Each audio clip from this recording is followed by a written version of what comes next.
además de orar, tenemos el privilegio de ir a la palabra de Dios. Así que le invito a abrir su Biblia en el primer libro de Samuel. Hoy volvemos a nuestro estudio de este maravilloso libro en el Antiguo Testamento y nos vamos a hallar hoy retomando este libro en el capítulo 7. Primer libro de Samuel, capítulo 7. En este pasaje, Dios viene al rescate de su pueblo Israel. En un momento en que estaba lleno de tragedias. ¿Recuerda en los pasajes anteriores? Tragedia sobre tragedia sobre tragedia. En este capítulo 7, la marca distintiva de este capítulo es que aquí Dios por fin viene al rescate a hacer, óigalo desde ahora, la ayuda del pueblo que Israel necesitaba en este momento en tiempo de tragedia. Los capítulos 1 al 3 fueron de liderazgo impío. ¿Se acuerda? Elí, un impío, sus hijos impíos, toda la maldad del sacerdocio, capítulos 1 al 3. Luego capítulos 4 al 6 vimos a un pueblo impío, desobedeciendo a Dios, con idolatría, lejos del Señor, confiando en el arca en vez de en el Dios verdadero. ¿Cómo salir de estas tragedias? ¿Cómo vencer todas las consecuencias que venían en los capítulos anteriores del primer libro de Samuel? ¿Recuerda cómo fue tragedia sobre tragedia? ¿Cómo salir adelante de esas tragedias? Bueno, hermanos, hoy vamos a estudiar una verdad preciosa. Y es que la única forma de salir de nuestras tragedias es con la ayuda de Dios. O dicho de otra manera, la única forma de vivir, porque no solamente de salir de tragedias. Alguien dirá, aquí yo no estoy en tragedia, yo estoy bien, gracias a Dios, estoy bien. Sí, pero Dios es tu ayuda para salir de las tragedias y Dios es tu ayuda para todo, para vivir. Así que hoy quiero que estudiemos cómo este capítulo 7 nos enseña que la única forma de vivir, de vencer las tragedias, de salir adelante, es con la ayuda de Dios. Y creo que el versículo principal de este capítulo es el versículo 12. Si lo quiere mirar, tenemos una de las frases más hermosas en la Biblia. Al final del capítulo 12 dice, hasta aquí nos ayudó Jehová. Una frase muy favorita de los creyentes, frase de las más conocidas del Antiguo Testamento. ¿Qué significa? ¿Qué quiere decir hasta aquí nos ayudó Jehová? Es lo que vamos a estudiar, hermanos. Y vamos a ver dos formas en que Dios muestra su ayuda que nos motivan a restaurar nuestra vida espiritual. Recuerde, Israel estaba en tragedia y lo que necesitaba era restaurar su vida espiritual. Habían perdido el arca, estaban lejos de Dios, estaban con ídolos, habían sido juzgados por Dios, habían sido derrotados por los filisteos, habían muerto miles de personas. Ellos necesitaban ser restaurados espiritualmente. Por lo tanto, hoy vamos a ver, repito, dos formas en que Dios muestra su ayuda que nos motivan a restaurar nuestra vida espiritual. He titulado así a nuestro mensaje de esta noche, hasta aquí nos ayudó Jehová. Y lo vamos a ver por medio de dos puntos para dividir nuestro estudio. En primer lugar, veremos cómo Dios mostró su ayuda por medio del arrepentimiento. Dios mostró su ayuda por medio del arrepentimiento, versículos 3 al 7. Y en segundo lugar, veremos cómo Dios mostró su ayuda por medio de la oración, versículos 8 al 17. Dios mostró su ayuda por medio del arrepentimiento, 3 al 7, y Dios mostró su ayuda por medio de la oración, 8 al 17. Hermanos, recuerden el contexto. Este capítulo 7 es clave porque es el punto medular donde cambian las cosas. Los primeros 6 capítulos habían sido de juicio tras tragedia y juicio, y en el capítulo 7 va a pasar algo que va a marcar la diferencia. La clave para salir de la tragedia está en el capítulo 7. La clave para la ayuda de Dios está en el capítulo 7. Así que si usted recuerda lo que estudiábamos el año pasado en las tragedias de Israel, hoy vamos a ver cómo Dios los ayudó por medio de dos cosas fáciles, por medio del arrepentimiento y por medio de la oración. Comencemos con el primer punto, hermanos. Dios mostró su ayuda por medio del arrepentimiento. Capítulo 7, versículo 2, para retomar nuestro estudio, aunque ya estudiamos ese texto. 7:2 dice: desde el día que llegó el arca a Kiriat Jearim, pasaron muchos días, 20 años, y toda la casa de Israel lamentaba en pos de Jehová. Recordemos que Israel había perdido el arca, Israel estaba lejos de Dios, Dios los había juzgado, y uno de esos juicios es que habían perdido el arca. Luego el arca regresó, pero cuando regresó Dios juzgó a los de Israel porque miraron dentro del arca, ¿se acuerda? Y murieron muchísimas personas. 20 años, dice el versículo 2, que pasaron. Y la pregunta que nos viene es: ¿y dónde está Samuel? Bueno, recuerde, le dije, durante esos 20 años seguramente Samuel creció. No sabemos a qué edad Dios llamó a Samuel en el capítulo 3, probablemente a unos 12 años, más 20 que están aquí en el capítulo 7. Supongamos que Samuel tenía arriba ya de 30 cuando va a comenzar el versículo 3. Por lo tanto, hermanos, continuamos la historia. ¿Y cómo está Israel? En lamento. Versículo 2 dice que lamentaban por toda la situación que habían sufrido como juicio de parte de Dios. Lo último que nos dijo el libro fue que Samuel era fiel profeta de Jehová. Recuerden capítulo 3, versículo 20, Samuel sería y fue fiel profeta de Jehová. ¿Y cómo lo vemos? Primero, hermanos, porque predicó. Versículo 3, ahí comenzamos, hermanos. Versículo 3 dice: habló Samuel a toda la casa de Israel, diciendo: si de todo vuestro corazón os volvéis a Jehová, quitad los dioses ajenos y Astarot de entre vosotros, y preparad vuestro corazón a Jehová, y solo a él servid, y os librará de la mano de los filisteos. En este primer versículo vemos cómo Samuel comienza predicando. Él ya es un predicador fiel del Señor. ¿Y a quiénes les predica? Versículo 3 dice que habló a toda la casa de Israel. Se fija que en el versículo 2 dice que los que lamentaban era toda la casa de Israel. A esa toda la casa que lamentaba en pos de Jehová es a los que Samuel les predica en el versículo 3, es decir, a todo el pueblo. Samuel fue un predicador fiel para todo el pueblo. ¿Y qué predicó, hermanos? Versículo 3, les habló diciendo: si de todo vuestro corazón os volvéis a Jehová. Pausa ahí, hermanos. Volverse a Jehová en el Antiguo Testamento es una forma de decir arrepentirse. Lo que Samuel está predicando es el arrepentimiento. Samuel está diciendo a Israel: vuélvanse a Jehová. En otras palabras, arrepiéntanse de su pecado. Recordemos que el arrepentimiento es cortar con el pecado, darle la espalda y acercarnos hacia Dios. ¿Por qué, hermanos? Muy fácil.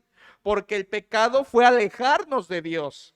Cada vez que pecamos nos alejamos de Dios. Por lo tanto, arrepentirse es darle la espalda al pecado y ahora volver al Señor. Para que lo recuerde mejor, el arrepentimiento es una vuelta en U. El arrepentimiento es volverse en U. Iba en mi camino de pecado, ahora doy la espalda y vuelvo a Dios, de quien me había alejado por causa de mi pecado. Eso es arrepentirse, hermanos. Vea que en el versículo 2 dice que se lamentaban, pero eso no es suficiente. Tenían que volverse a Jehová. Por eso lo que Samuel les dice es: vuélvanse a Jehová, den vuelta en U, arrepentimiento verdadero. ¿Y cómo tenían que hacerlo? Versículo 3, de todo vuestro corazón. Vean que cada frase importa, hermanos. No solamente tenían que arrepentirse, sino que ese arrepentimiento tenía que ser con todo su corazón, o el significado es con todo su ser. Vean, hermanos, aquí hay sabiduría. Samuel está predicando. ¿Y qué tenía Samuel para predicar sino solamente el Pentateuco? Génesis, Éxodo, Levítico, Números y Deuteronomio. Y es lo que exactamente está predicando. Vuélvanse a Jehová con todo su corazón. ¿Qué decía Deuteronomio 6:15? Amarás al Señor tu Dios de todo tu corazón y de toda tu alma y con todas tus fuerzas. Samuel está predicando lo que decía Deuteronomio, que Dios quería un corazón completo para él. O como también dice Deuteronomio 10:12, ahora pues, Israel, ¿qué pide Jehová tu Dios de ti? Sino que temas a Jehová tu Dios y que andes en todos sus caminos y que lo ames y sirvas a Jehová tu Dios con todo tu corazón y con toda tu alma. Samuel está siendo fiel predicador al decirle al pueblo: arrepiéntete, pero no superficialmente, no por encimita, no por un momento, no porque es nuevo año. Arrepiéntete de todo tu corazón, en otras palabras, con todo tu ser. Ese es el verdadero arrepentimiento, iglesia. No es el que pone un curita al pecado. El arrepentimiento es el que corta el pecado. El arrepentimiento no es nada más ahí sobar un poquito la herida del pecado. El arrepentimiento es amputar el pecado de nuestra vida. Por eso Samuel está diciendo, vuélvanse, pero de todo vuestro corazón. Abandonen su pecado por completo. Y más tarde, en 1 de Samuel 12, versículo 20 y versículo 24, les va a decir lo mismo. De todo vuestro corazón sirvan a Jehová. Hermanos, así es el verdadero arrepentimiento. El verdadero arrepentimiento no es superficial. El verdadero arrepentimiento no es, bueno, perdóname, ya, sigamos adelante. Eso no es arrepentimiento. El verdadero arrepentimiento es de todo tu corazón y Dios lo sabe cuando es así. No es superficial. Vuélvanse, les dice Samuel. Ahora, hermanos, vean cómo en este texto es tan rico el versículo 3. Estamos pasando aquí tiempo, ténganme paciencia. En versículo 3 es tan rico porque Samuel menciona en su predicación un elemento interno y un elemento externo del arrepentimiento. Elemento interno, dice, de todo vuestro corazón. O sea, debe ser total, sincero, profundo, de todo tu ser. Ese es un elemento interno. Volverte a Dios sinceramente, dar vuelta hacia Dios. Pero luego el versículo 3 dice un elemento externo, o sea, una demostración de que estás arrepentido dentro. Y eso me encanta, hermanos, porque el versículo 3 dice, después de que les invita a que se vuelvan a Jehová, vean lo que les dice. Les dice tres cosas. Dice primero, quitad los dioses ajenos y Astarot de entre vosotras. Ay, sí, muy lamentándose en el versículo 2. Y aquí estaba la razón, hermanos. Tenían ídolos en su vida. ¿Qué esos ídolos los tenían de adorno? No, hermanos, eran para adorarlos, eran idólatras. Así que vea cómo en el versículo 2 se lamentaban en pos de Jehová. Pero Samuel no se queda con el lamento. Samuel les dice, arrepiéntanse porque ahí tienen a Astarot como Dios ajeno en medio de ustedes. Vean cómo el elemento externo era que su arrepentimiento se iba a demostrar, número 1, quitando los ídolos o la idolatría. Número 2, les dice, y preparad vuestro corazón a Jehová. Eso quiere decir, entréguense totalmente. Y en tercer lugar, dice, sírvanle, solo a él servid y os librará de la mano de los filisteos. ¿Te fijas, hermano? Esto me recuerda mucho a la predicación de Juan el Bautista. Juan el Bautista decía, haced pues frutos dignos de arrepentimiento, y luego le decía a la gente lo que tenía que hacer para demostrar ese arrepentimiento. Hermanos, es así, el arrepentimiento verdadero siempre tiene demostraciones externas. Si una persona dice, yo me arrepiento y estoy dolido y me lamento, hice mal, perdóname. A veces como mexicanos creemos que con decir perdón es suficiente. No, hermanos, ese no es el perdón ni el arrepentimiento que la Biblia enseña. El arrepentimiento bíblico no solamente es decirlo, es demostrarlo. Y la demostración se traduce en hechos. Y Samuel les dice aquí 3 hechos. Dice, número 1, dejen a los ídolos. Número 2, denle todo su corazón a Dios. Y número 3, sírvanle exclusivamente a Él. Esto es el elemento externo de un arrepentimiento verdadero interno. Ese es un arrepentimiento genuino. Yo le pregunto aquí y lo aplicamos a nosotros. Cuando tú te arrepientes de esta manera.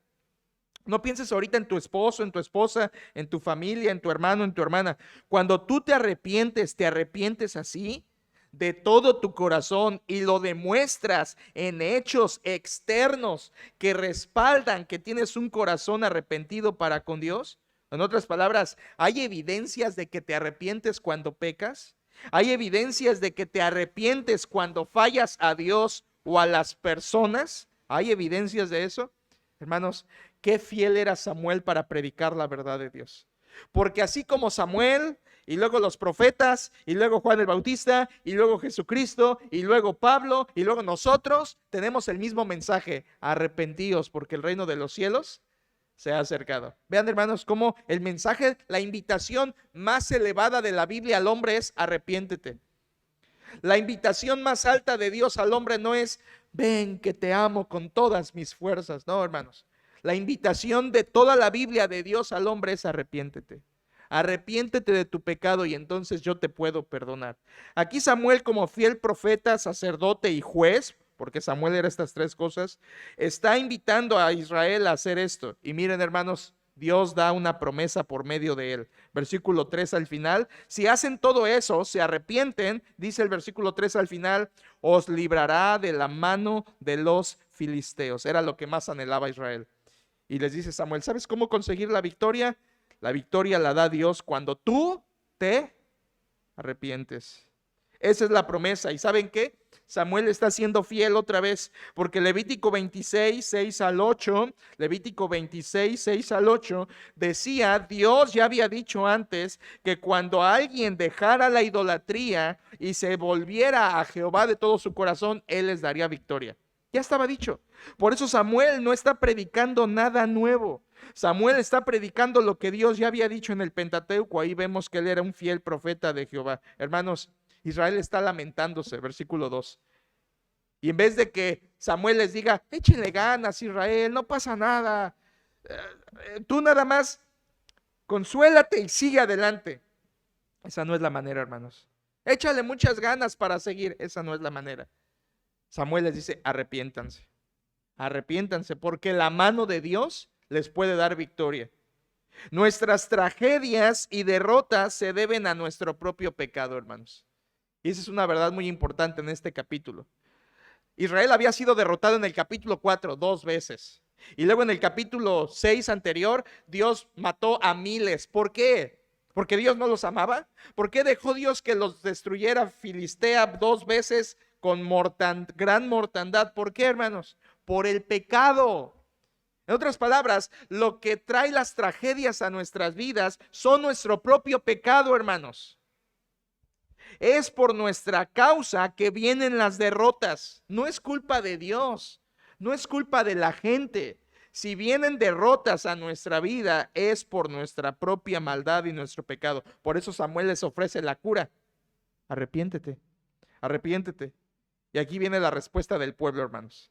Respuesta del pueblo, versículo 4 dice: entonces los hijos de Israel quitaron a los Baales y a Astarot y sirvieron solo a Jehová. Bendito sea el Señor por ese versículo.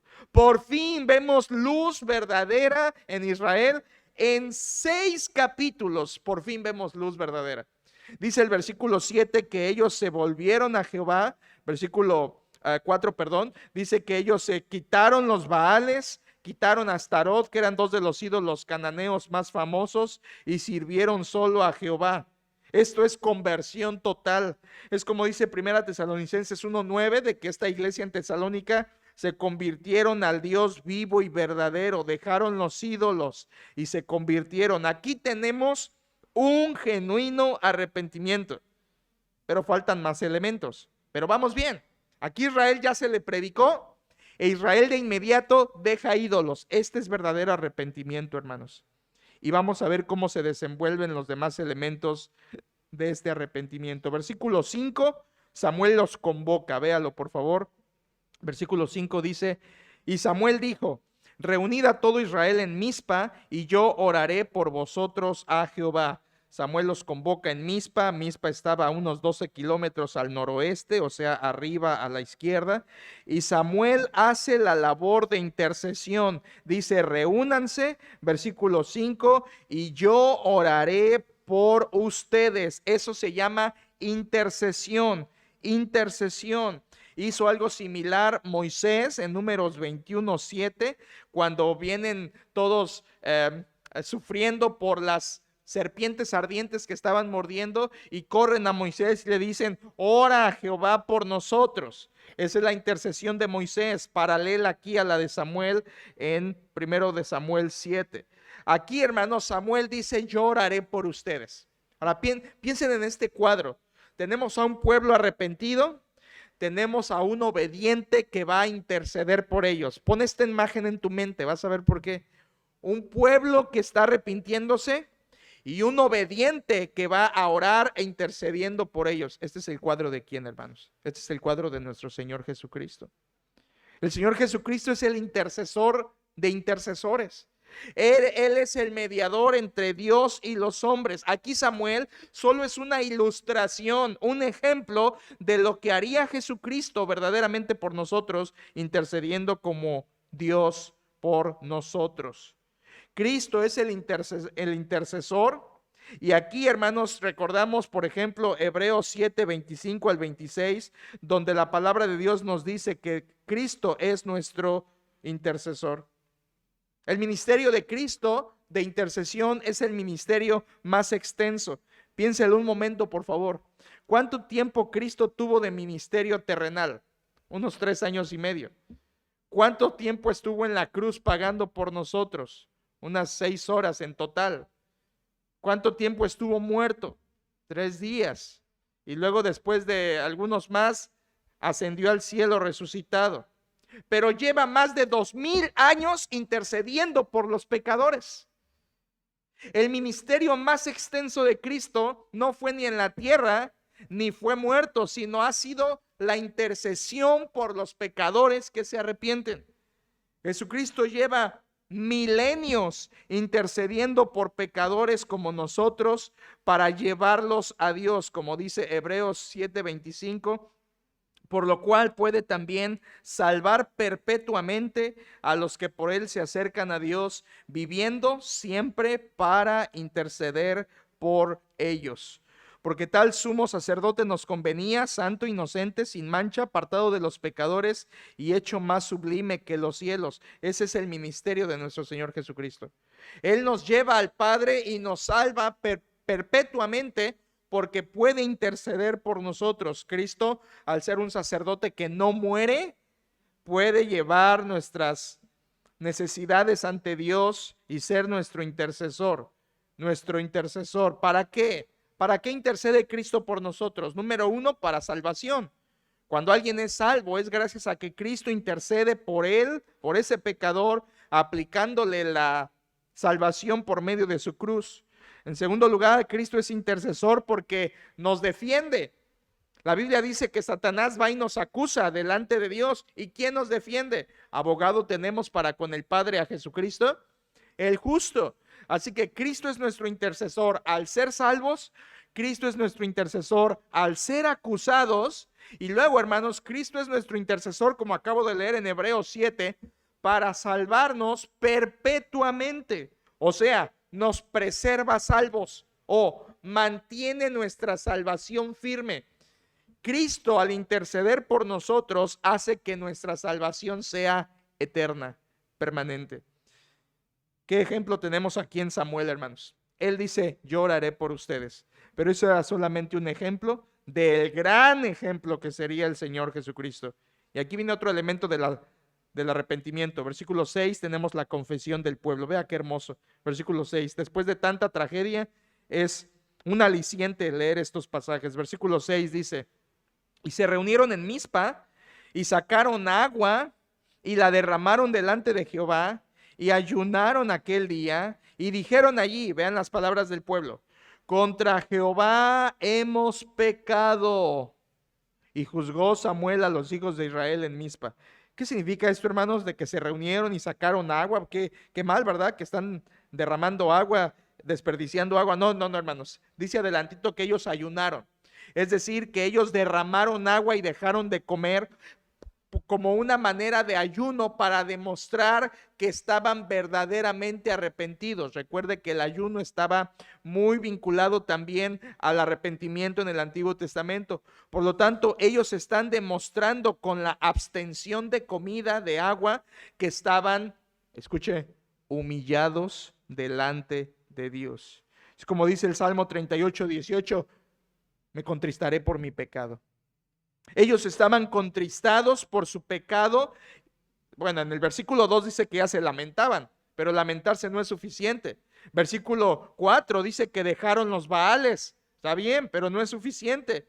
Versículo aquí 6 dice que confesaron y dice, hemos pecado. Esa es confesión, hermanos. Y eso está incluido en un arrepentimiento verdadero. Sin querer queriendo, estamos viendo los elementos del arrepentimiento verdadero que la Biblia enseña. Y aquí el pueblo lo está llevando a cabo. La parte final del versículo 6 dice que Samuel, como juez, juzgó a Israel. Recuerde, juez en el Antiguo Testamento no era como que un juez que dictaba inocente o culpable. Juez en el Antiguo Testamento era un líder espiritual que dirigía al pueblo. A veces a la guerra, pero sobre todo espiritualmente. Eso era un juez, un líder espiritual en Israel. Y Samuel lo fue. Samuel no fue a la guerra, pero era un líder espiritual porque dirigió al pueblo aquí al arrepentimiento. Y creo que fue de los mejores jueces, hermanos. Samuel juzgó a Israel como líder espiritual. Versículo 7, se pone bueno el capítulo porque hay un ataque, hermanos. Ataque inesperado. Mire por favor versículo 7, todo iba bien, pero miren versículo 7 dice: cuando oyeron los filisteos que los hijos de Israel estaban reunidos en Mizpa, subieron los príncipes de los filisteos contra Israel, y al oír esto los hijos de Israel tuvieron temor de los filisteos. En otras palabras, hermanos, los filisteos oyen que Israel se ha congregado en Mizpa y ¿qué les surge de idea? Estos nos van a atacar. Así que Israel estaba reunido para adorar a Dios y arrepentirse, pero los filisteos dicen nos van a atacar. Así que los filisteos se preparan para un ataque a Israel, porque habrán dicho esta es una reunión sospechosa. Y hermanos, ¿cómo estaba el pueblo de Israel? ¿Estaban listos para la guerra? ¿Estaban con armas y tanques? No, ellos estaban ahí confesando su pecado. Es más, ni habían comido, ni habían tomado agua. Estaban en ayuno. Estaban en una situación totalmente en desequilibrio para poder enfrentar la guerra. Estaban en desventaja totalmente, y entonces aquí los filisteos dice que van a atacar a un pueblo desprevenido. Esto dice versículo 7 al final que tuvieron miedo. Esto es normal. Es normal. En capítulo 4, versículo 7, ya había dicho, ¿se acuerdan? Cuando el arca de Dios llega al campamento de Israel, dice que los filisteos gritaron de miedo. Aquí ahora es Israel el que tiene miedo, pero Dios va a hacer algo diferente, hermanos, que en el capítulo 4. ¿Y sabes por qué va a hacer algo diferente Dios? Porque ellos ya sean. Aquí está una enseñanza muy valiosa, hermanos. Versículo 8. Pero antes de ver el 8, hermanos, estos primeros 7 versículos nos muestran cómo Dios mostró su ayuda por medio del arrepentimiento. Ellos se arrepintieron, Dios los escuchó y los ayuda. Ahora, a partir del versículo 8 y hasta el final, en segundo lugar, veremos cómo Dios mostró su ayuda por medio de la oración. Y va de la mano el arrepentimiento y la oración. Son dos claves fundamentales de la vida cristiana y también en el arrepentimiento, seguido por la oración. Número 2, veremos cómo Dios mostró su ayuda por medio de la oración. Versículo 8, ahora sí dice: entonces dijeron los hijos de Israel a Samuel. Vean quién inicia. Los hijos de Israel dijeron a Samuel: no ceses de clamar por nosotros a Jehová nuestro Dios, para que nos guarde de la mano de los filisteos. Hermanos, qué diferencia, ¿no? Ellos ya no dijeron: Samuel, tráenos el arca. Ya no, ¿verdad? Ya no dijeron: Samuel, ¿qué vamos a hacer? Señor, Samuel, trae los ratones de oro que nos dieron los... No, hermanos. Tampoco dicen: clamemos a Baal, a Astarot. No lo dicen. Vean qué corazón tan distinto. Aquí ves la gran diferencia. Ellos dependieron ahora totalmente de Dios. Ellos pidieron ayuda en la guerra. Versículo 8, no ceses de clamar por nosotros a Jehová nuestro Dios, para que nos guarde de la mano de los filisteos. ¿En quién estaba su confianza? En Dios. Ya no son los mismos de los capítulos anteriores. Ahora ellos están dependiendo del Señor. Y escucha, hermano, están pidiendo ayuda en medio, o mejor dicho, antes de que se presente la guerra. Esto me recuerda a Éxodo 17:11, que es otra ocasión similar, cuando el pueblo de Israel luchó contra Amalec y Moisés intercedió por ellos. Y el pueblo le dijo a Moisés: no dejes de orar por nosotros. Y ellos pudieron vencer a Amalec porque dependieron del Señor. Aquí tenemos, hermanos, a Samuel, quien va a orar por el pueblo y el pueblo dependiendo de Dios. Por cierto, en el resto de la Biblia, Samuel es visto como un hombre de oración. Interesante. Por ejemplo, en Salmo 99 y en Jeremías 15 se menciona a Samuel como un hombre que intercedía. en oración, como un hombre a quien Dios oía. Y por eso aquí el pueblo le está diciendo: Samuel, no ceses de rogar por nosotros a Jehová. No ceses de clamar. Ellos estaban dependiendo de Dios. ¿Por qué, hermanos? Porque se habían arrepentido. Por lo tanto, ellos estaban confiando ahora en Dios. Pero, hermanos, aquí hay una enseñanza bonita. Y es que así como Samuel va a orar por el pueblo, también la Biblia nos enseña que nosotros podemos orar por otros. Y esto es bueno. La Biblia nos enseña, por ejemplo, en Santiago 5:16, orad unos por otros. Lo mismo en Efesios 6:18, oremos por todos. Este es un mandato bíblico y Samuel aquí lo está llevando a la práctica. No ceses de orar por nosotros. Ellos están pidiendo ayuda en medio de la guerra. Hermanos, ¿tú haces eso? Creo que esto lo podemos aplicar a nuestras vidas. Cuando va a venir la guerra o ya estás en la guerra, ¿a quién le pides ayuda? ¿A quién le pides ayuda cuando vas a enfrentar alguna situación familiar, emocional, laboral, o incluso cuando tienes alguna dificultad escolar, cuando hay alguna situación médica? ¿A quién pides ayuda?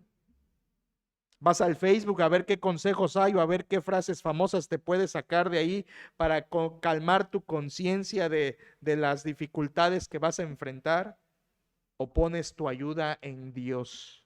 Dependes de Dios de inmediato. Aquí tenemos cómo Samuel va a orar, pero ellos confiaron en Dios. La confianza está en la mano poderosa de Dios. Versículo 8 dice al final: para que nos guarde la mano de la mano de los filisteos. ¿Cuál mano era más fuerte? Estaba la mano de Dios y la mano de los filisteos.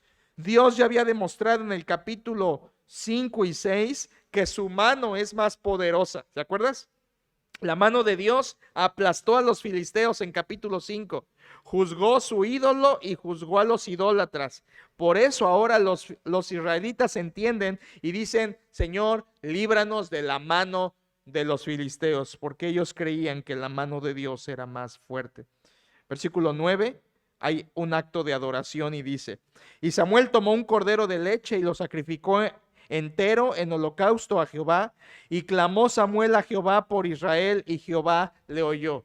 Dice que ofreció un cordero de leche, esto es un cordero tierno que todavía se alimentaba de su mamá, y ofreció holocausto. Este holocausto era para perdón del pecado. Era para que Dios aceptara esa sangre en sustitución por el pecado de todo el pueblo. Vean esto, hermanos, es muy importante. Este holocausto que Samuel ofrece es resultado de que ya había habido un arrepentimiento. Síganme en esto, esto es bien crítico, hermanos. Si Samuel ofrecía solo el holocausto, pero no había arrepentimiento, ese holocausto no vale nada. El holocausto era la manifestación de un corazón arrepentido. Y ustedes que van siguiendo el texto conmigo ya han visto cómo Israel se lamentó de su pecado, cortó con los ídolos, confesó su pecado y ahora está ¿qué? Adorando a Dios. Vean cómo, hermanos, este proceso no se puede alterar. Si tú llegas a la iglesia a adorar y das ofrenda para adorar y sirves para adorar a Dios, pero no te estás arrepintiendo, no estás confesando tu pecado, no pones tu vida en orden, sigues con ídolos, estás mal en tu vida, este acto de adoración Dios no lo acepta. Lo que Dios acepta es un corazón que se arrepiente, confiesa, ¿sí? Se lamenta. Incluso aquí vemos la humillación que se notó en su ayuno. Y entonces Dios aceptará la adoración, no antes, hermanos. Hay mucha gente que cree: no, tú nada más adora a Dios. Dios ve tu corazón que adora y como estés no importa, pero adora. No, hermanos, no es así. Dios no recibe nuestra adoración si nuestro corazón no está limpiado por Él primero. Primero nos limpia, luego nos acepta nuestra adoración. Y aquí tenemos esto en Samuel. Él ofreció este cordero tierno para perdón de los pecados porque ya habían confesado, ya habían arrepentido de su pecado. Es por eso que en el Nuevo Testamento los escribas y fariseos eran hipócritas, porque ofrecían todo, cumplían todo, pero en su corazón estaba ¿cómo? Lejos de Dios. Aquí vemos cómo esta adoración de Samuel y el pueblo fue sincera. Y la pregunta sería, ¿cómo es tu adoración? ¿Es una adoración que ha sido primero con un corazón limpiado por Dios? Es lo que Dios acepta. Versículo 10, me encanta este texto, hermanos. Dios da la victoria. Versículo 10 dice: y aconteció que mientras Samuel sacrificaba el holocausto, los filisteos llegaron para pelear con los hijos de Israel. Mas Jehová, vean qué palabra usa, mas Jehová tronó aquel día con gran estruendo sobre los filisteos y los atemorizó y fueron vencidos delante de Israel. Imaginen la escena, hermanos. El pueblo está atemorizado, desarmado, hambriento. Espiritualmente están excelente, pero físicamente están mal. Y tienen ahí a su intercesor humano, que era Samuel, orando por ellos, sacrificando un corderito a Dios, y la guerra se les viene encima. Uno lo ve humanamente y dice: qué torpes, corran, ármense, ese cordero, bótalo, concéntrense en la guerra. Uno pensaría humanamente eso, pero no, hermanos, porque el que vence nuestras batallas no somos nosotros, es nuestro Dios. Y dice ese texto que Jehová tronó contra ellos. Esto me fascina porque es un recordatorio de lo que dijo Ana, la mamá de Samuel, en su cántico de gratitud en el capítulo 2, versículo 10, donde dijo: delante de Jehová serán quebrantados sus adversarios. Vean, hermanos, y sobre ellos tronará desde los cielos. Jehová juzgará los confines de la tierra, dará poder a su rey. Ana ya había dicho: Dios va a juzgar a nuestros enemigos y tronará. Por lo tanto, lo que creemos, hermanos, que pasó allí es que Dios hizo un estruendo en el cielo. Algún trueno o serie de truenos que hizo que los filisteos fueran espantados a más no poder y salieran huyendo, por lo que vamos a ver en los próximos versículos. Vean, hermanos, no había armas, no se necesitaron, porque el trueno de Dios dio la victoria. ¿Te fijas esto, hermano? ¿Cuánta fuerza usó Israel? Ahorita vemos nada, pero la fuerza de Dios fue suficiente. Date cuenta de esto. No es tu fuerza más la ayuda de Dios, es la ayuda de Dios y nada más. Esa es la enseñanza de este capítulo. Vean cómo ahora la mano de Dios está para ayudar a Israel. Versículo 10 lo dice, hermanos. Qué comparación tan grande cuando vemos el capítulo 4. En el capítulo 4 Dios los juzgó por su pecado, les derrotó delante de los filisteos, huyeron de delante de los filisteos y hubo gran mortandad. Qué gran diferencia con el capítulo 7, donde ahora Israel es el que vence a los filisteos porque Dios estaba con ellos. ¿Cuál era la diferencia?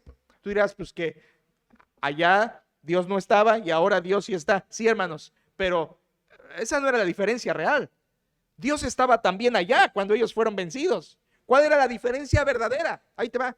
La diferencia verdadera es que en capítulo 4 estaban en pecado y en capítulo 7 se han arrepentido de su pecado. Esa es la diferencia. Dios estaba en el capítulo 4 como está en el capítulo 7, pero aquí mira, escucha. En el capítulo 4 Dios los juzgó. En el capítulo 7 Dios los ayudó. La diferencia es que ellos se habían arrepentido de su pecado.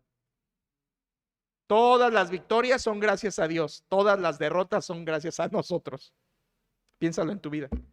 Cada vez que tú fracasas, fue tu culpa. Cada vez que yo fracaso y vienen consecuencias de mis pecados, fue mi culpa. Y cada vez que hay una victoria, es gracias a Dios. Nada de que no, esto de la escuela yo me lo gané, no, este trabajo yo me lo gané, no, este sueldo yo me lo merezco, no, este retiro yo lo merecía ya por tantos años. Es Dios que nos ayuda, hermanos. Es Él. Cuando algo marcha bien es gracias a Él. Y cuando vienen las consecuencias de pecado, eso es gracias a nosotros. Aquí Dios respondió la oración de Samuel, ¿te fijas? Él oró en versículos anteriores y Dios respondió, les dio la victoria. Es como 1 de Juan 5:14 dice, que es la confianza que tenemos en Él, que si pedimos alguna cosa conforme a su voluntad, Él nos oye. Versículo 10, fueron vencidos los filisteos delante de Israel. A ver, hermanos, ¿te fijaste ya? Conecta el versículo 3 ahora. El versículo 3, Samuel les había dicho, si de todo vuestro corazón os volvéis a Jehová, quitad los dioses ajenos, a Astarot de entre vosotros, preparad vuestro corazón a Jehová y solo a él servid, promesa, y os librará de la mano de los filisteos. ¿Y qué tenemos en versículo 10? El cumplimiento de la promesa de Dios a los que se arrepienten. ¿Quieres que Dios te dé la victoria? Arrepiéntete. ¿Te arrepientes? Dios cumplirá su promesa. Dios cumplió la promesa del versículo 3 en el versículo 10. En un mismo día se oró, en un mismo día se cumplió. ¡Qué hermoso! Versículo 11 nos dice que fue una victoria total, dice versículo 11, y saliendo los hijos de Israel de Mizpa, siguieron a los filisteos, hiriéndolos hasta abajo de Betcar. Esto de que los persiguieron es una forma en el Antiguo Testamento que deja ver que fue una victoria rotunda, una victoria total, una victoria que hasta los fueron persiguiendo porque ellos ya corrían de miedo y de temor por lo que Dios había hecho en el cielo. Versículo 12, vean lo que sucede, hermanos, hay un acto de gratitud. Versículo 12 dice, tomó luego Samuel una piedra y la puso entre Mizpa y Sen y le puso por nombre a la piedra Eben-Ezer, diciendo, hasta aquí nos ayudó Jehová. Qué mejor momento para que Samuel hiciera esto de la piedra, cuando los filisteos han sido vencidos, cuando no se levantó fuerza humana, sino el poder de Dios para darles la victoria. Aquí dice que Samuel entonces levanta una piedra, la pone allí y la nombra con Eben-Ezer. Esto significa piedra de ayuda, o mi ayuda es la piedra. En hebreo no sabemos si se entiende de un modo o del otro, pero la idea es la misma. Piedra era un símbolo del poder de Dios o de la fuerza de Dios o de Dios mismo. Por lo tanto, Eben-Ezer, piedra de ayuda, o la ayuda es mi piedra, refiriéndose al poder de Dios. La idea, hermanos, de esta frase que muchos cristianos hemos usado, gracias a Dios por esta frase, bendito sea el Señor que usted la tiene en su mente. Hoy compréndala mejor. La idea cuando Samuel pone la piedra y dice, hasta aquí nos ayudó Jehová, no significa como, uy, hasta aquí y ya. No, ese no es el sentido. El sentido es, todo lo que ha pasado en mi vida hasta este punto ha sido gracias a Dios. Esa es la idea, hermanos. O sea, de otra forma dicho, reconozco que estoy en este punto de mi vida gracias a Dios. Hasta hoy me ha seguido ayudando Jehová. Reconozco que hasta este punto, hasta esta etapa de mi vida, ha sido la ayuda de Dios conmigo. Esa es la idea de esta frase. Y hermanos, qué bonito encaja este nombre con lo que ha pasado en Israel. O sea, ellos era para que ya no existieran, que Dios los hubiera fulminado, que Dios hubiera levantado otro pueblo más fiel. Pero Samuel dice, no, vean israelitas, si hemos llegado hasta aquí, es porque Dios nos ayuda. Eben-Ezer. Eben-Ezer. No fue por la fuerza humana, no fue por el arca ni estaba ahí. No fue por los ídolos, ningún ídolo les dio la victoria, fue la ayuda de la roca. Y la roca es nuestro Dios. Y cuando vas al Nuevo Testamento, en el libro de Hebreos, nos dice específicamente que esa roca es Jesucristo, hermanos. Él es la roca. Él es quien da la victoria. Él es nuestro Eben-Ezer. ¿Ves cómo Cristo está en todo el Antiguo Testamento? Cristo es el Eben-Ezer. Cristo es nuestra piedra de ayuda, o Él es nuestra ayuda que tiene poder como piedra. Recuerda que en el Antiguo Testamento piedra hablaba de rocas grandes o inamovibles, por eso lo comparaban con el poder de Dios. Y ellos reconocen que solo por la ayuda de Dios, de Cristo, nosotros también lo podemos reconocer. Versículo 13, victoria duradera, dice el versículo 13. Así fueron sometidos los filisteos y no volvieron más a entrar en el territorio de Israel, y la mano de Jehová estuvo contra los filisteos todos los días de Samuel. ¿Se fijan, hermanos? Dios dio una victoria duradera. No es como que vencieron 6 meses y luego los filisteos se les rebelaron. Dice que se sometieron, versículo 13, y mientras vivió Samuel, Filistea no se metió más con Israel. ¿Por qué? Porque ellos se habían arrepentido y tenían un líder que intercedía por ellos. ¿Qué va a pasar más adelante, hermanos? Entra Saúl al trono, y ¿qué pasa con los filisteos? Se vuelven a rebelar contra Israel, porque el que estaba en el trono ya no era un líder piadoso, como lo había sido el líder espiritual de Samuel. La mano de Dios está actuando, hermanos. Dice ahí, versículo 13, solo le resalto, versículo 13 al final dice, y la mano de Jehová estuvo contra los filisteos. Una vez más, hermanos, la mano de Dios o te juzga o te ayuda. La mano de Dios o te juzga o te ayuda. Te juzga si no te arrepientes, te ayuda si te arrepientes. Está tan claro en estos capítulos, hermanos, que espero que lo vea. Dios no falla.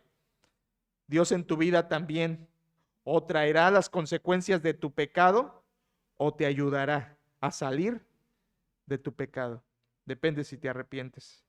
Versículo 14 dice que ellos recuperaron además territorio, dice, y fueron restituidos a los hijos de Israel las ciudades de que los filisteos habían tomado a los israelitas, desde Cron hasta Gat, e Israel libró su territorio de mano de los filisteos. Ve cuántas veces se repite esto de la mano, la mano, la mano. Y hubo paz entre Israel y el amorreo. Amorreo es un sinónimo de los cananeos o de los habitantes vecinos de ahí de la tierra de Israel. Hubo paz. Y además dice que recuperaron territorio. ¿Por qué? Porque la mano de Dios estaba con Israel y no hay mano que sea más poderosa que la de Dios. Por lo tanto, tuvieron victoria, recuperaron territorio. Y versículo 15 y 16 habla de Samuel. Dice, y juzgó Samuel a Israel todo el tiempo que vivió. Y todos los años iba y daba vuelta a Betel y a Gilgal y a Mizpa, y juzgaba a Israel en todos estos lugares. Esto nos habla finalmente del ministerio de Samuel, quien fue fiel, como lo dijo desde el capítulo 2. Samuel sería, 3, sería un fiel profeta de Dios. Y aquí lo fue, hermanos, dice que iba y venía, daba sus rondines, sus giras ministeriales, y fue fiel toda su vida. Vemos cómo Samuel sirvió a Dios. Y usted dirá, ¿y qué hacían esas giras? ¿Comía en las casas o qué hacían? No, hermanos. Dice ahí que juzgaba. Y juzgaba es otra manera de decir, dirigía espiritualmente. ¿Y cómo se dirige espiritualmente? Ya lo vimos aquí, predicando y orando. Este es un cuadro también del pastorado bíblico del Nuevo Testamento. La labor principal del pastorado bíblico es esa, hermanos, predicar y orar por el pueblo. Es lo que hizo Samuel. Samuel no andaba aquí del tingo al tango y comiendo en las casas de todos los judíos, pero estaba predicando y orando, y haciendo giras para que todo el pueblo, obviamente ahí no había YouTube, para que los del norte escucharan las predicaciones del sur, pero Samuel tenía que andar dando sus giras para hacer 2 cosas, predicar y orar. Y vemos que él fue fiel en su ministerio durante toda su vida. Cerramos con el 17, hermanos, dice la Biblia. Después volvía a Ramá, porque allí estaba su casa, y allí juzgaba a Israel, y edificó allí un altar a Jehová. Qué vida la de Samuel, hermanos. Un ejemplo de fidelidad. Dice que volvía a Ramá. Ramá es una contracción de Ramataim, de donde eran sus papás. Sus papás ya habían muerto, pero él decidió vivir ahí. No vivía ya en Silo, donde estaba el arca. Esto quiere decir que el arca obviamente ya no estaba ahí. Recordemos que se quedó en otro lugar, pero incluso, hermanos, nada había ya en Silo, había sido destruido. Así que él vivía en Ramá y hacía sus giras y regresaba a su casa. Hacía sus giras y regresaba a su casa. Y dice que allí, en su casa, en Ramá, edificó un altar a Jehová. Esto nos expresa que Samuel no solamente quería adorar a Dios andando predicando, sino él en su mismo corazón, en su misma vida, en su misma casa, él buscó adorar al Señor, y así termina el capítulo 17. Con un Samuel fiel y con un Samuel de oración y con un Samuel que adora. Vean solamente, hermanos, con su mirada en la Biblia, quiero mostrarles algo nada más rápido. Vean, por favor, en el versículo 10, ellos ganan la batalla. 10, 11, en el 12 ponen la piedra. Pero mire el versículo 13, solo voy a resaltar palabras, mire su Biblia. Versículo 13, así fueron sometidos. Versículo 14, fueron restituidas las ciudades. Y versículo 15, juzgó Samuel a Israel todo el tiempo que vivió. Aquí tienes 3 bendiciones de arrepentirte. 3 bendiciones de arrepentirte. Número 1, Dios somete a tus enemigos. Número 2, Dios te restituye lo que habías perdido. Y número 3, Dios te pone líderes piadosos. Cuando alguien se arrepiente, Dios hace esto, hermanos.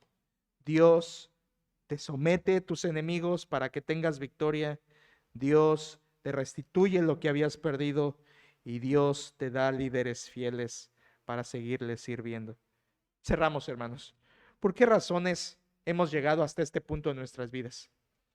¿Qué nos ha traído hasta aquí? Si hoy estás bien y gozas de la misericordia y la gracia de Dios, ¿qué fue lo que te trajo hasta aquí? ¿Tu fuerza?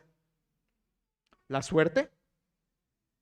¿Que tuviste las oportunidades y que no le diste la espalda a la vida? Las oportunidades que la vida te dio. ¿Por qué estás hoy hasta aquí y estás bien? Este pasaje enseña, hermanos, que es porque Dios es nuestro Ebenezer, nuestra piedra de ayuda. Si estamos hoy hasta aquí y hasta este punto nos ha ayudado en nuestra vida Dios, no fue por fuerza humana. ¿Te acuerdas que los filisteos dijeron en el capítulo 4, cuando llega el arca a la guerra, los filisteos gritan de temor, los dioses que hicieron catástrofe en Egipto han venido, nos van a derrotar? Y entonces les dicen sus capitanes, filisteos, esforzaos, sean valientes, luchen. Eso es un incrédulo. Un incrédulo usa fuerza humana. Vamos a echarle ganas. Este año 2025 sí vamos a salir adelante. Eso es fuerza humana, hermano. Eso no sirve. Ahí es donde ves que una persona es incrédula, porque el Salmo 60:11 dice, vana es la ayuda del hombre. Vana es la ayuda del hombre. Pero ahí es donde ves la diferencia con Israel en capítulo 7, porque dice que ellos confiaron en Dios, dependieron de Dios. Eso hace un creyente. Tú eres mi roca, Señor. Tú eres mi ayuda. Como dice el Salmo 33:20, nuestra alma espera a Jehová. Nuestra ayuda y nuestro escudo es Él. Es Él. O como dice el Salmo 115, 3 veces, lo dice 3 veces, los que teméis a Jehová, confiad en Jehová, Él es vuestra ayuda. Misma palabra en hebreo, eser. Él es vuestra ayuda y vuestro escudo. Hermanos, en este contexto hemos aprendido muchas cosas, pero quiero que te quedes con algunas. Primero, Dios es el único que nos puede rescatar de nuestras tragedias por el pecado. Es Dios. Aquí vemos a Israel, Dios lo rescató de sus tragedias porque ellos se arrepintieron. 2, hermanos, el arrepentimiento es la clave que hará que Dios traiga su ayuda sobre nosotros. Es el arrepentimiento lo que Dios busca cuando ve los corazones de nosotros para mostrar su poder a favor nuestro. Y tercero, hermanos, si Dios te ha traído hasta aquí, tú podrías decir, Dios es mi roca. Él me ha traído. Si estoy hasta este punto es por su gracia. Te pido en el nombre del Señor que vivas agradecido en adoración a Él. No que nada más digas, bueno, si Dios está conmigo, pues ya, puedo hacer de las mías y seguir adelante en mis propios deseos. No, hermano. Vive en gratitud a Dios si Él ha sido tu ayuda. Y si no estás en tragedia todavía, vive para Él, para que evites esas tragedias. Que Dios nos ayude en esto. Vamos a orar, por favor. Inclinen su rostro y vamos a orar. Señor Dios, te damos gracias porque tú nos muestras que eres nuestra ayuda y eso nos motiva, Señor, a restaurar nuestra vida espiritual. Tú quieres que arreglemos nuestra vida y especialmente por medio del arrepentimiento y la oración. En este pasaje vemos, Señor, cómo el pueblo y Samuel, ellos te buscaron en arrepentimiento y oración, y eso fue la clave para salir de la tragedia espiritual en la que estaban. Señor, no se necesitó fuerza humana, armas, no se necesitó incluso el arca, no fueron necesarios los ídolos, tampoco el ejército, porque tú tronaste desde los cielos y diste la victoria a un pueblo débil pero arrepentido, desarmado pero dependiente de ti. Gracias, Señor, porque tu misma mano poderosa es la que es nuestra ayuda y nuestro escudo. Señor, hoy reconocemos esto, pero también entendemos que tu mano o nos juzga o nos ayuda. Si estamos en pecado, nos juzga; si estamos arrepentidos, nos ayuda. Te rogamos también, Señor, que nos hagas como Samuel, quien intercedía por el pueblo, y que nosotros también podamos interceder, especialmente en estos miércoles, para orar unos por otros y acudir a la piedra de ayuda que es Jesucristo. Señor, haznos fieles como Samuel hasta la muerte, fieles en toda nuestra vida, fieles en adorar, fieles en orar, fieles en servir, fieles en predicar. Señor, haznos como Samuel. Y gracias, Señor, porque tú nos has traído hasta aquí. Nuestra alma espera en ti, Señor. Tú eres nuestra ayuda y nuestro escudo. Si hay alguien aquí que necesita ser rescatado de sus tragedias por causa de su pecado, hazle entender que solo el Ebenezer, que es Jesucristo, le puede ayudar.